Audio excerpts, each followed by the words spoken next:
Okay జై Jagan. Right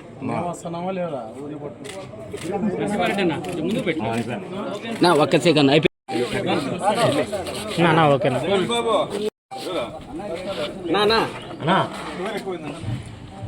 అది ముందు పట్టుకున్నట్లే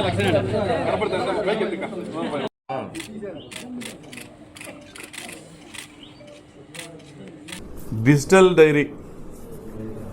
డైరీ ఏర్పాటు చేయడం, జగన్మోహన్ రెడ్డి గారు డిజిటల్ డైరీని లాంచ్ చేయడము ఈ దేశంలోనే సర్వత్రా చర్చనీయాంశమైనటువంటి విషయము. ఎక్కడైతే అన్యాయం జరిగిందో, ఆ బాధితుల పక్షాన పోలీసులు నిలబడలేదో, ఆ బాధితులకు న్యాయం చేయడానికి మేము అధికారంలోకి వచ్చిన తర్వాత మీరు డిజిటల్ డైరీలో నమోదు చేసుకుంటే మేము అధికారంలోకి వచ్చిన తర్వాత గ్రూప్ ఆఫ్ పోలీసెస్ని టీమ్గా ఏర్పాటు చేసి ప్రతి ఒక్క కేసును కూడా క్షుణ్ణంగా విచారించి చర్యలు తీసుకొని న్యాయం చేస్తాము అనేసి జగన్ గారు ఇచ్చినటువంటి అభయం డిజిటల్ డైరీ. ఇది సోషల్ మీడియా కార్యకర్తల పైన పెట్టిన అక్రమ కేసుల విషయంలో కావచ్చు, వైఎస్ఆర్ కాంగ్రెస్ పార్టీ కార్యకర్తల పైన పెట్టినటువంటి అక్రమ కేసుల విషయంలో కావచ్చు, తెలుగుదేశం ప్రభుత్వం వచ్చిన తర్వాత జరిగినటువంటి వేలాది దాడులు, ఆక్రమణలు, దోపిడీలు, దౌర్జన్యాలు, మానభంగాలు, హత్యల విషయంలో కావచ్చు, అన్యాయానికి గురి అయిన వారికి ఈ ప్రభుత్వము న్యాయం చేయని పరిస్థితుల్లో రాబోయే మా ప్రభుత్వంలో వారందరికీ కూడా న్యాయం చేయడం జరుగుతుంది. అదేవిధంగా అక్రమ కేసులు బనాయించిన అధికారులు, అక్రమంగా రౌడీ షీట్లు బనాయించినటువంటి అధికారులు, వారందరిపైన తప్పనిసరిగా చర్యలు తీసుకోవడం జరుగుతుంది. కబ్జాలు, ఆక్రమణలు, దోపిడీలు చేసిన వారందరి మీద కూడా తప్పనిసరిగా చర్యలు తీసుకోవడం జరుగుతుంది. ఇందులో ఏ ఒక్కరికి మినహాయింపు ఉండదు. ఇది డిజిటల్ డైరీ సారాంశం. మరి మీరు ఏవైతే అక్రమ కేసులు బనాయిస్తున్నారో ఈరోజు గమనిస్తే ఈ జిల్లాలో నా మీద కానీ, నా సహచర సమన్వయకర్తల మీద కానీ, మా పార్టీ ముఖ్య నాయకుల మీద కానీ, మా పార్టీ కార్యకర్తలు, సోషల్ మీడియా కార్యకర్తల మీద కానీ వేలాదిగా కేసులు నమోదు చేయడం జరిగింది. రాష్ట్ర వ్యాప్తంగా ఈ రోజుకి 1,00,000 సంఘటనలు జరిగి ఉన్నాయి. 1,00,000 సంఘటనలు జరిగి ఉన్నాయి.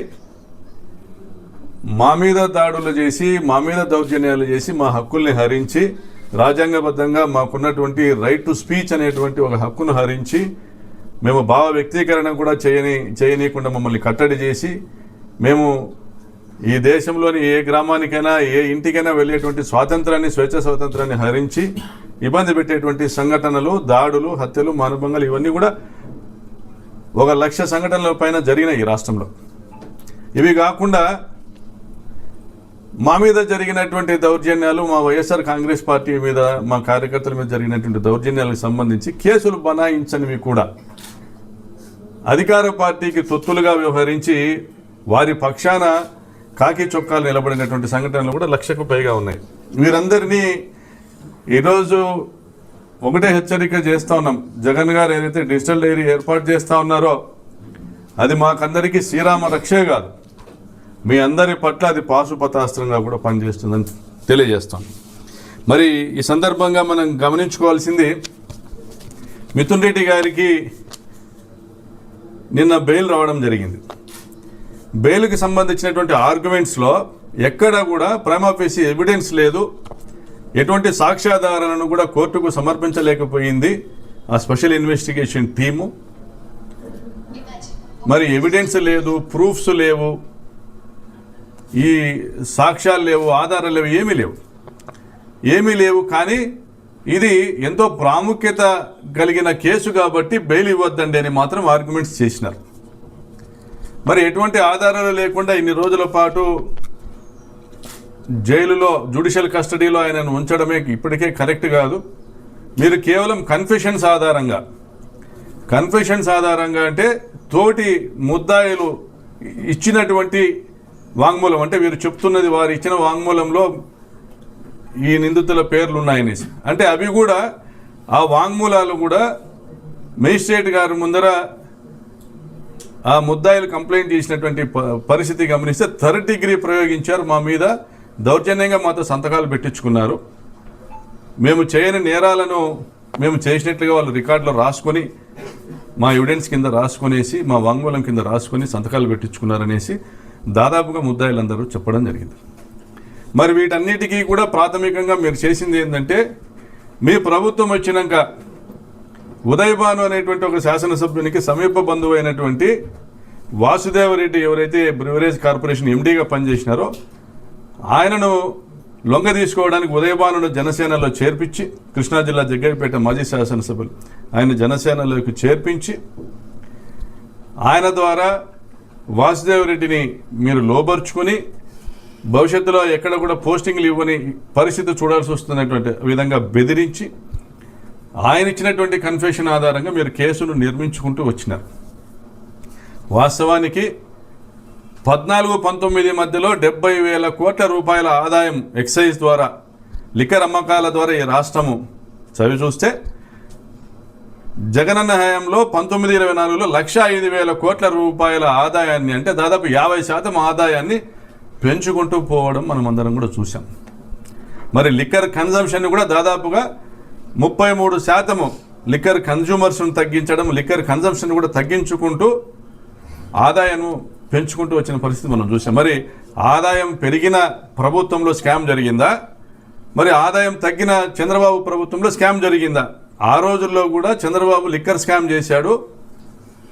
ఏదైతే ఈ లిక్కర్ షాప్స్కి సంబంధించినటువంటి ఫీజును కట్టాల్సినటువంటి అవసరం లేదని ఒక జీవో ఇవ్వడం ద్వారా ప్రభుత్వానికి 5,000 కోట్లను నష్టం కలిగిస్తూ సిండికేట్లను ఏర్పాటు చేసి బెల్ట్ షాపుల ద్వారా అధిక ధరలకు మద్యాన్ని అమ్మకాలు చేస్తూ మొత్తం అందరూ కలిసి దోచుకున్నారనేటువంటి ఒక కేసును గతంలో నమోదు కావడం జరిగింది.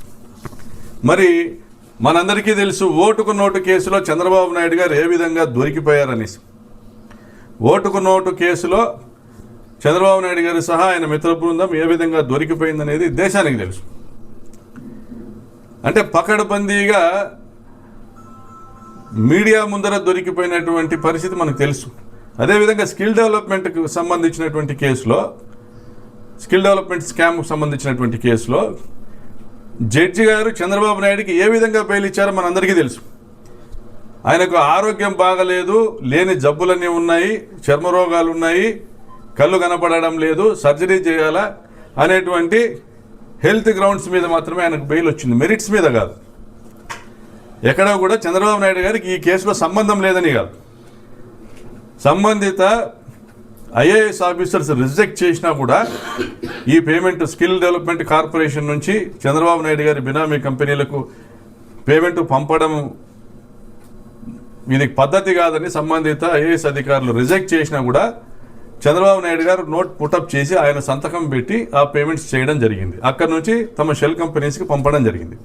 అదేవిధంగా అంతకుముందు కేంద్ర ప్రభుత్వము ఏదైతే చంద్రబాబు నాయుడు గారి మీద ఒక కేసు దాఖలు చేశారో, చంద్రబాబు నాయుడు గారి పిఏ శ్రీనివాసుకు సంబంధించిన కంప్యూటర్ను స్వాధీనం చేసుకుని అందులో నిక్షిప్తమైన ఉన్నటువంటి వివరాల ప్రకారం దాదాపు 2,000 కోట్ల రూపాయలు వీరి షెల్ కంపెనీలకు ప్రభుత్వం నుంచి ఏదైతే టిడ్కో ఇళ్ల నిర్మాణం సంబంధించిన సంస్థలకు పేమెంట్ వెళ్ళినాయో వారి ద్వారా మళ్ళీ వీరి షెల్ కంపెనీస్కి పేమెంట్స్ చేసిన వివరాలపైన కూడా కేంద్ర ప్రభుత్వమే కేసు నమోదు చేయడం జరిగింది. అంటే ప్రతి ఒక్క క్రైమ్లో కూడా ఈ పకడ్బందీగా చంద్రబాబు నాయుడు గారి పైన సాక్ష్యాధారాలు ఉన్నాయి. కేవలం మెడికల్ గ్రౌండ్స్ ద్వారా లేదా స్టేలు తెచ్చుకోవడం ద్వారా ఆయన జీవితకాలం జైలుకు పోకోకుండా కాపాడుకుంటూ వచ్చుకున్నారు. మొన్న స్కిల్ డెవలప్మెంట్ కేసులో జైలుకు పోయినప్పటికీ కూడా మెడికల్ గ్రౌండ్స్తో ఆయన బెయిల్ మీద వచ్చినారు. మరి ఒకవైపు మిథున్ రెడ్డి గారిని గమనిస్తే అసలు కేసే లేదు, ఆ కేసులో సాక్ష్యాలు లేవు, మిథున్ రెడ్డి గారికి సంబంధమే లేదు, ఆయన పార్లమెంట్ సభ్యులు మాత్రమే, ఈ రాష్ట్రానికి సంబంధించినటువంటి ఎక్సైజ్ శాఖ మంత్రి కాదు, పోనీ ఈ పాలసీని రూపొందించినటువంటి టీంలో ఆయన సభ్యుడు కాదు. కేవలము వైఎస్ఆర్ కాంగ్రెస్ పార్టీని దెబ్బతీయాలా, వైఎస్ఆర్ కాంగ్రెస్ పార్టీని బలహీనపరచాలంటే జగన్మోహన్ రెడ్డి గారికి అత్యంత సన్నిహితంగా ఉండి ఆయన యొక్క భారాన్ని తన భుజాల మీద వేసుకునేటువంటి ఒక ప్రధానమైన నాయకునిగా ఆయన దెబ్బతీస్తే వైఎస్ఆర్ కాంగ్రెస్ పార్టీ శ్రేణులు కుంగిపోతాయి. ఎవరు కూడా ముందుకు వచ్చి ఈ పార్టీ బాధ్యతలను భుజాన వేసుకునే పరిస్థితి ఉండదు అనేటువంటి ఒక అపోహతో, ఒక అత్యాశతో మీరు చేసినటువంటి కుట్ర నిన్న జడ్జి గారు ఇచ్చినటువంటి ఆ వివరణ ద్వారా పటాపంచలు కావడం జరిగింది. మరి చంద్రబాబు నాయుడు గారు ఒకవైపు అక్రమ కేసులు ఈ విధంగా మీరు బనాయిస్తున్నవన్నీ కూడా డొల్లతనంగా తేలిపోగా, మరోవైపున మీ సోమిరెడ్డి చంద్రమోహన్ రెడ్డి ఆయన హౌసింగ్ మినిస్టరు కాదు, పోనీ ఆయన ఈ రాష్ట్రానికి ముఖ్యమంత్రి గారికి సలహాదారుడు కాదు. ఇళ్ల నిర్మాణం కార్యక్రమంలో అక్రమంగా నెల్లూరులో దోపిడీ జరిగింది అనేసి ఆయన ఇచ్చిన ఒక స్టేట్మెంట్ ఆధారంగా మీరు ఇళ్ల నిర్మాణానికి సంబంధించిన పేమెంట్స్ ఆపారు. మీరు ప్రభుత్వంలోకి వచ్చిన తొలినాళ్లలోనే జగనన్న కాలనీల ఇళ్ల నిర్మాణాల్లో అక్రమాలు జరిగినాయని విజిలెన్స్ ఎంక్వైరీలను వేశారు. మరి ఏం చేశారు? కేవలం పేదలు పక్కా ఇళ్లలో నివాసం ఉండకూడదు, పేదలు గుడిసెల్లోనే ఉండాలా, రెంటెడ్ హౌసెస్లోనే బాడిగిళ్లలోనే ఉండాలా, వారికి పక్కా ఇళ్ళ నిర్మాణం జరగకూడదు. ఆ నిర్మాణం పూర్తయితే జగనన్నకు మంచి పేరు వస్తుంది, గత వైసీపీ ప్రభుత్వానికి మంచి పేరు వస్తుంది, స్థానికంగా అప్పటి వైసీపీ ఎమ్మెల్యేలకు మంచి పేరు వస్తుంది అనే ఉద్దేశంతో ఆ ఇళ్ల నిర్మాణాన్ని మీరు ఆపడానికి 100 వంకలు ఎత్తుక్కున్నారు. అందులో భాగంగా గత సంవత్సరన్నర కాలంలో కనీసం అంటే ఒక 400-500 కోట్ల రూపాయలు కూడా ఇళ్ల నిర్మాణం పైన మీరు ఖర్చు చేయని పరిస్థితి గమనిస్తున్నాం.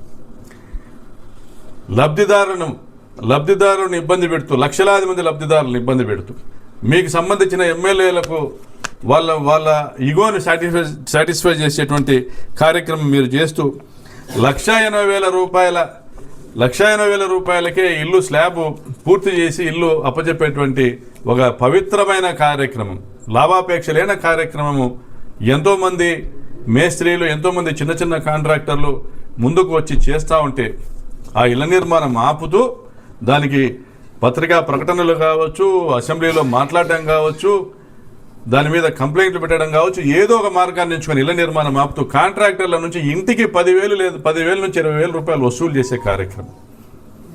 ఇది చాలా దుర్మార్గమైన కార్యక్రమము. పేదల రక్తాన్ని జలగల్లా పీల్చేటువంటి మీ ప్రభుత్వానికి ఇంతకంటే మీ ప్రభుత్వం నుంచి ఆశించేటువంటి పరిస్థితి ఉందా చంద్రబాబు నాయుడు గారు? మీకు నిజంగా చిత్తశుద్ధి ఉంటే మీరు ఎన్నికలకు ముందు వాగ్దానం ఇచ్చారు 5 లక్షల రూపాయలతో ఇల్లు కట్టిస్తామని. ఎక్కడైనా తెచ్చారా? ఒక ఇల్లు అయినా తెచ్చారా? ఎక్కడైనా కట్టారా? జగనన్న హయాంలో ఇచ్చినటువంటి 31 లక్షల ఇళ్ల పట్టాలను కూడా, అందులో ఇళ్ల నిర్మాణం కట్టుకోలేని వాళ్ళ పట్టాలు రద్దు చేసి దానిని కూడా అమ్ముకునేదానికి మీరు సిద్ధపడతా ఉన్నారు. ఆయన తీసుకొచ్చినటువంటి 22 లక్షల ఇళ్ల శాంక్షన్, ఆ ఇళ్ల నిర్మాణం పూర్తి చేయకోకుండా మీరు వాటి నుంచి ప్రతి లబ్ధిదారు నుంచి 10,000 నుంచి 20,000 రూపాయలు వసూలు చేసుకోవడానికి మీ ఎమ్మెల్యేలను దేవరు దున్నపోతుల్లా వదిలినారు వీధుల్లోకి. చిన్న చిన్న మేస్త్రీలు, చిన్న చిన్న కాంట్రాక్టర్లు, అప్పటికే 2-3 సంవత్సరాలుగా పని చేసుకుంటున్న వాళ్ళందరినీ కూడా హింసించి పీడించి డబ్బులు వసూలు చేసే కార్యక్రమం చేస్తున్నారు. మీరు ఇప్పుడే ఇలాగుంటే మరి 5 లక్షల రూపాయలకు నిజంగా 2.5 లక్షల రూపాయలు కేంద్రం ఇచ్చి మరి మీరు 2.5 లక్షల రూపాయలు దానికి జమ చేసి నిజంగా అటువంటి ఇల్లే వస్తే ఎంత దోచుకుంటారు?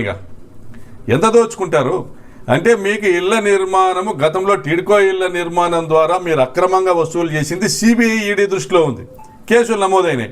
ఇప్పుడు ఈ ఇండిపెండెంట్ హౌసెస్ ఏవైతే జగనన్న కాలనీలలో ఇళ్ల నిర్మాణం కూడా మీరు అదే విధంగా ఆదాయ వనరుగా పై నుంచి కింద వరకు ముఖ్యమంత్రి గారి నుంచి హౌసింగ్ మినిస్టర్ నుంచి ఎమ్మెల్యేల వరకు, ఎమ్మెల్యేల నుంచి మీ లోకల్ ఉన్నటువంటి తెలుగుదేశం పార్టీ లీడర్ల వరకు అందరూ కూడా అక్రమ వసూలు చేసేటువంటి కార్యక్రమానికి మీరు పాల్పడుతున్నారు తప్ప మీకు నిజంగా చిత్తశుద్ధి ఉంటే ఇక మార్చి 31కి 6 నెలల టైం ఉంది. ఈ 6 నెలల్లో మీరు చిత్తశుద్ధి ప్రదర్శించినా కూడా ఇళ్ల నిర్మాణం పూర్తి అవుతుంది. ప్రతి ఒక్కరు కూడా మేస్త్రీలు కానీ కాంట్రాక్టర్లు కానీ ఇళ్ల నిర్మాణం పూర్తి చేయడానికి చిత్తశుద్ధితో ఉన్నారు. ఆ రోజుల్లో జగన్మోహన్ రెడ్డి గారు ఇచ్చిన మోటివేషన్, పేదలకు పక్కా ఇళ్ల నిర్మాణం, వారి కళను సాకారం చేయడం, లాభాపేక్ష లేకుండా పని చేయడానికి ఎవరైతే ముందుకు వస్తారో వాళ్ళందరికీ ప్రోత్సాహం అందిస్తామని తక్కువ ధరకే సిమెంటు, స్టీలు, ఇసుక అందజేస్తూ ప్రోత్సహిస్తూ జగన్మోహన్ రెడ్డి గారు అన్నీ తానే ప్రతి ఇంటి నిర్మాణము కూడా తన బాధ్యతగా ఆయన చేపట్టి ఒక పవిత్రమైన కార్యక్రమం చేస్తే మీరు రాక్షసులు బ్రాహ్మణులు చేస్తున్న యజ్ఞాలని పటాపంచలం చేసే విధంగా దానిలో ఆ యజ్ఞ యాగశాలల పైన మీరు రక్తము మాంసాలను చల్లినట్లుగా ఈరోజు మీ ప్రభుత్వం వ్యవహరిస్తుంది. కాబట్టి మీకు చిత్తశుద్ధి ఉంటే ఇళ్ల నిర్మాణము ఇప్పటికైనా ప్రారంభించి పూర్తి చేయండి. మీరు ఏదో సోదిరెడ్డో సోమిరెడ్డో ఇట్లాంటి వాళ్ళు, పరిటాల సునీతనో, రామ్ గోపాల్ రెడ్డో ఇట్లాంటి వాళ్ళందరూ కూడా ఎవరు కూడా వచ్చి 10 ఇండ్లు కట్టమనండి. మీరు మగవాళ్ళు అయితే మీ ఎమ్మెల్యేలు వచ్చి మీ ఎమ్మెల్యేలు వచ్చి 1,80,000కు ఎవడొచ్చి కడతాడో కట్టండి ఇల్లు. పేదోళ్ళకి ఇల్లు అప్పు చెప్పండి. ఈరోజు అనంతపురం పట్టణంలో 10,000 ఇళ్ల నిర్మాణం ఆగిపోయింది.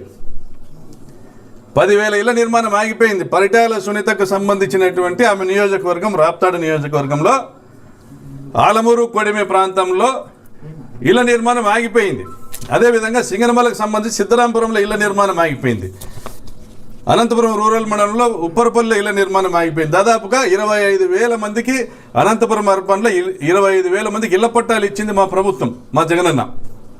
మరి ఆ 25,000 మంది లబ్ధిదారుల గొంతు నొక్కుతా మీరు కమిషన్లకు ఆశిస్తాయి. ఎమ్మెల్యే 10,000, ఆ ఎమ్మెల్యే 10,000. నాయన గంట మీ చేసిన ముళ్ళు ఏమన్నా ఇచ్చినారా పేదలకి? ఒక్కొక్కరి దగ్గర 10,000 రూపాయలు వసూలు చేసి ఈయనకు 10,000 ఇస్తే పోయి ఆమె దగ్గర 10,000 ఇస్తే ఆ పీడీ సంతకం పెడుతుంది, మీరు పనులు చేసుకోవచ్చు. ఇదే పద్ధతి రాష్ట్రం అంతా ఉంది. గతంలో కూడా చెప్పిన, ఇప్పుడు కూడా చెప్తా ఉన్నా, ఇళ్ల నిర్మాణము అనంతపురం రూరల్ మండలం ప్రాంతంలోనూ అనంతపురం అర్బన్ నియోజకవర్గం ప్రాంతంలోనూ లబ్ధిదారులను ఇళ్ల నిర్మాణం ఆపింది పరిటాల సునీత. ఆయా సంస్థలు, ఆయా మేస్త్రీలు, ఆయా నిర్మాణ సంస్థలు ఈ రోజు కూడా ఇళ్ల నిర్మాణము చేయడానికి సిద్ధంగా ఉన్నామని పదే అధికారులకు మొరబెట్టుకుంటున్నా. వాళ్ళు క్లియర్గా చెప్తా ఉన్నది, స్థానిక ఎమ్మెల్యేలకు 10,000 ఇద్దరికి చెరి 10,000. ఇక్కడ హిందూపురంలో అయితే 10,000. ఇక్కడ 2 ఎమ్మెల్యేలు ఉన్నారు లబ్ధిదారులు. అనంతపురం ఎమ్మెల్యేకి సంబంధించిన వాళ్ళు ఆ ప్లేసు, ఆ కాలనీలు ఉన్నది రాప్తాడు ఎమ్మెల్యేకి సంబంధించి. అంటే 10,000 ఎమ్మెల్యేలకు ముట్ట చెప్తే కానీ ఇళ్ల నిర్మాణం చేయరని నిస్సిగ్గుగా అధికారులు చెప్తున్నారు. వాళ్ళ మీద వేయండి విజిలెన్స్ ఎంక్వైరీలు, ఆ అధికారుల మీద వేయండి లోకాయుక్త ఎంక్వైరీలు. వాళ్ళందరికీ ఈరోజు చిటికేసి చెప్తున్నాం, హౌసింగ్ అధికారులు ఇళ్ల నిర్మాణాన్ని మీరు ఆపి లక్షలాది మంది పేదల ఉసురు పోసుకుంటా ఉన్నారు. మిమ్మల్ని కూడా రేపొద్దున రాబోయే కాలంలో ఈ డిజిటల్ బుక్ ఏదైతే మేము ఏర్పాటు చేస్తున్నామో దాంట్లో మీ పైన కూడా చర్యలు ఉంటాయి. పేదలను హింసించి వారి రక్తాన్ని పీల్చేటువంటి జలగల్లా వ్యవహరిస్తున్నటువంటి ఎమ్మెల్యేల పైన చర్యలు ఉంటాయి, సంబంధిత అధికారుల పైన చర్యలు ఉంటాయని కూడా హెచ్చరిస్తూ, చంద్రబాబు నాయుడు గారు మీ వయసుకు తగ్గట్టుగా వ్యవహరించండి. అమరావతిలో బొక్కుతున్నది చాలదా అని నేను ప్రశ్నిస్తా ఉన్నా. 1,50,000 కోట్ల రూపాయలు అమరావతిలో మీరు కాంట్రాక్టులను పప్పులు బెల్లాల్లా పంపిణీ చేసి మీకు సంబంధించినటువంటి సంస్థలకు కేవలం 4 కంపెనీలకు దాదాపు 60-70 కోట్ల రూపాయలు ఇచ్చారు. వాళ్ళ ద్వారా మీరు కమిషన్లు తీసుకుంటూ మీరు అక్కడ బొక్కుతున్నది చాలదా? మరి మీకు రాష్ట్ర వ్యాప్తంగా మీకు మట్టి నుండి డబ్బు కావాలా, ఇసుక నుంచి డబ్బు కావాలా, ఇళ్ల నిర్మాణం నుంచి డబ్బు కావాలా? ప్రతి ఒక్క దగ్గర నుంచి ప్రతి ఒక్క విభాగం నుంచి ప్రతి ఒక్క డిపార్ట్మెంట్ నుంచి డబ్బులు కావాలనా? మరి మీరు అక్కడ 1,50,000 కోట్లు పెట్టేటువంటి గొప్ప మనసున్న నాయకులు, మరి ఈరోజు మా మెడికల్ కాలేజెస్కి 5,000 కోట్లు ఇచ్చేదానికి మీకు మనసు రాలేదా? జగనన్న తీసుకొచ్చినటువంటి ప్రభుత్వ మెడికల్ కాలేజీలని ప్రైవేటీకరణ చేయడము ఎంత మేరకు సబబు? ఈ దేశంలో ఎక్కడైనా ఇటువంటి కార్యక్రమం జరుగుతూ ఉందా? ఈ దేశంలో ఎక్కడైనా ప్రైవేట్ కాలేజీలని ప్రభుత్వానికి డొనేట్ చేసినవి చూసినాం. ఈ దేశంలో అతి చిన్న రాష్ట్రమైనటువంటి జమ్మూ కాశ్మీర్లో కూడా 11 గవర్నమెంట్ మెడికల్ కాలేజెస్ ఉన్నాయి. మనకు 11 గవర్నమెంట్ మెడికల్ కాలేజెస్ ఉన్నాయి. ఈశాన్య రాష్ట్రమైన అస్సాంలో కూడా 11 గవర్నమెంట్ మెడికల్ కాలేజెస్ ఉన్నాయి. మనకు 11 గవర్నమెంట్ మెడికల్ కాలేజెస్ ఉన్నాయి. ఈ 17ను కూడా ప్రభుత్వ మెడికల్ కాలేజెస్గా దీన్ని కంప్లీట్ చేస్తే టోటల్గా ఈ రాష్ట్రంలో 58 మెడికల్ కాలేజెస్ అయితే అందులో 28 గవర్నమెంట్ కాలేజెస్ అవుతాయన్న ఉద్దేశంతో 50% గవర్నమెంట్ 50% ప్రైవేట్ ఉండాలన్నటువంటి ఉద్దేశంతో జగన్ గారు తీసుకున్నటువంటి నిర్ణయము రాష్ట్రంలో ప్రతి ఒక్కరి ఆరోగ్యానికి ఒక భరోసా కల్పించేటువంటి ఆలోచన. ప్రతి ఒక్క పేద విద్యార్థి కూడా, లక్షలాది మంది పేద విద్యార్థులు ఉచితంగా వైద్య విద్యను అభ్యసించేటువంటి ఒక అవకాశాన్ని జగన్ గారు తీసుకొస్తే ఈరోజు వాళ్ళ భవిష్యత్తును చిదిమేస్తూ ఉన్నారు. ఇప్పటికైనా మీరు ఎక్కువ కాలం బతకపోవచ్చు చంద్రబాబు నాయుడు గారు, మీరు చచ్చిపోయినాక మిమ్మల్ని గురించి మాట్లాడుకునేదానికి ఏదైనా ఉండాలి. రాజశేఖర రెడ్డి గారు చనిపోతే ఆ బాధను తట్టుకోలేక 700 మంది చనిపోయినారు. ఆయన గురించి చెప్పుకోవడానికి మన రాష్ట్రమే కాదు, తమిళనాడులో ఆయన గురించి అసెంబ్లీలో మాట్లాడుకున్నారు. ఆయన తీసుకొచ్చినటువంటి పథకాలు అక్కడ అమలు చేస్తూ ఉన్నారు. తెలంగాణలో అమలు చేస్తూ ఉన్నారు. తెలంగాణలో రేవంత్ రెడ్డి కావచ్చు, అసదుద్దీన్ ఓవైసీ కావచ్చు, కేటీఆర్ కావచ్చు, కేసీఆర్ కావచ్చు, కర్ణాటకలోని యడియూరప్ప ప్రభుత్వంలోని యడియూరప్ప గారు కావచ్చు, ప్రతి ఒక్కరు కూడా రాజశేఖర రెడ్డి గారు తీసుకొచ్చిన పథకాలు ఈ దేశానికి ఆదర్శం అనేసి చెప్పుకుంటున్నారు. ఆయన చనిపోయినాక అమరుడైనాడు, ఆయన చనిపోయినాక దేవుడైనాడు. నువ్వు చనిపోయినాక పీడ పోయిందబ్బా అని అనుకునే పరిస్థితి దయచేసి తెచ్చుకోవద్దు. నీ వయసుకు గౌరవం ఇస్తున్నాం. ఇంకా కూడా ఇప్పటికైనా కళ్ళు తెరవండి. ఇళ్ల నిర్మాణాన్ని మీరు పూర్తి చేయండి. ఇళ్ల నిర్మాణాన్ని పూర్తి చేయండి. మీరు ఎవరైతే జగనన్న ప్రభుత్వంలో పనులు చేయడానికి ముందుకు వచ్చారో వాళ్ళందరూ సిద్ధంగా ఉన్నారు పనులు చేసేదానికి. మీ ఎమ్మెల్యేలకు హితవు పలకండి, వాళ్ళ దగ్గర డబ్బులు వసూలు చేయొద్దని. అందులో 10,000 కూడా మిగిలే పరిస్థితి ఉండదు. 10,000 కూడా మిగిలే పరిస్థితి ఉండదు. దయచేసి హితవు పలుకుతున్నాము. మీ ఎమ్మెల్యేలకు హితవు పలికి ఈ రాష్ట్రంలో పేదల పక్షాన నిలబడుతున్నామని కనీసం ఒక నిర్ణయంలోనైనా, ఒక డిపార్ట్మెంట్లోనైనా పేదల పక్షాన్ని నిలబడుతున్నామనేసి ఒక గౌరవం దక్కించుకోమని విజ్ఞప్తి చేస్తూ సెలవు తీసుకుంటాను.